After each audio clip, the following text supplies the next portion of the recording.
আজ আমি যাব শিয়ালদার সন্তোষ মিত্র স্কোয়ার। তোমরা নিশ্চয়ই ইতিমধ্যেই জেনে গেছো যে এবছর এদের থিম রয়েছে অপারেশন সিন্ধু। আজ ওখানে যাব। আজ হচ্ছে আমি একাই রয়েছি, আমার সাথে কেউ নেই, তো বৃষ্টির দিন একাই বেরিয়ে পড়েছি। তো আজ যাব সন্তোষ মিত্র স্কোয়ারের পুজো মণ্ডপের কাজ কত দূর এগোলো সেটা দেখার জন্য। বৃষ্টির কারণে রাস্তা তো পিছল হয়ে গেছে না, তোমরা জাস্ট এই যে বর্ডারের মধ্যে যে সাদা কালারের ড্রেস পরে আছে ওনাকে জাস্ট একটু ফলো করো। দেখো এই দেখো পা গেড়ে দিয়েছে দিয়েছে দিয়েছে দিয়েছে ইস, এই দেখো পড়ে গেল।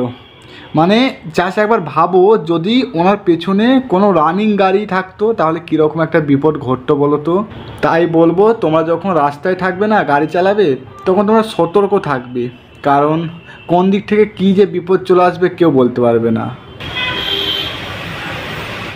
এতক্ষণ আমি এই যে ওভারব্রিজের ওপর থেকে ফুটেজটা নিচ্ছিলাম, ওখান থেকে নেমে পড়েছি। এবার আস্তে আস্তে আজকের গন্তব্যর দিকে হাঁটা দেব। আর একদিন পরে বিশ্বকর্মা পুজো। এ দেখো বিশ্বকর্মার সুন্দর সুন্দর কিছু মূর্তি এখানে রয়েছে। কন্টিনিউ মোটামুটি বৃষ্টি পড়েই যাচ্ছে, এক ফোঁটা দু ফোঁটা করে। তো আমরা কিন্তু খুবই কাছাকাছি চলে এসেছি। এদিকে বাদিকে ঘুরলেই চলে আসলাম সন্তোষ মিত্র স্কোয়ার। এটা পেছন দিকটা, সামনের দিকে যাব।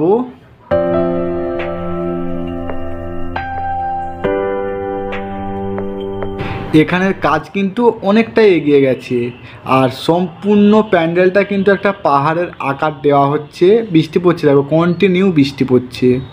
এই যে পাহাড়, এটা কিন্তু পুরোটাই ফাইবারের তৈরি করা হচ্ছে, আর রঙের কাজ দেখো মোটামুটি কমপ্লিট। তবে কাজ চলছে, বৃষ্টির জন্য একটু স্লো হয়ে গেছে, তবে হাতেও তো আর সেরকম খুব একটা সময় নেই, চলছে কাজ।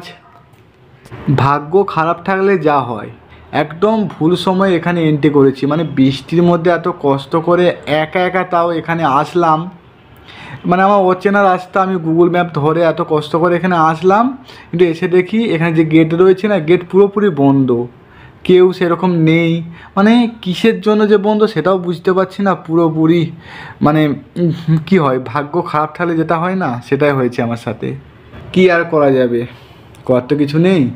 তো যাই হোক, এই সন্তোষ মিত্র স্কোয়ার প্রতি বছর দেবে সুন্দর সুন্দর থিম কিন্তু তৈরি করে। অপারেশন সিন্ধু যেমনভাবে ইন্ডিয়া স্ট্রাইক করেছিল, অনেকটাই ফুটিয়ে তোলার চেষ্টা করছে ওই রকমভাবে।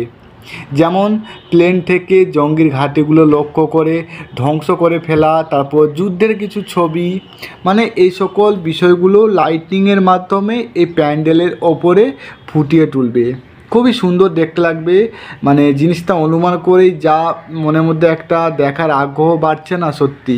তো তোমাদের বলবো, তোমরা যদি দুর্গাপুজোর প্যান্ডেল দেখার সার্থক করতে চাও, অবশ্যই কিন্তু শিয়ালদার এই সন্তোষ মিত্র স্কোয়ারে একবার হলো আসা চাই।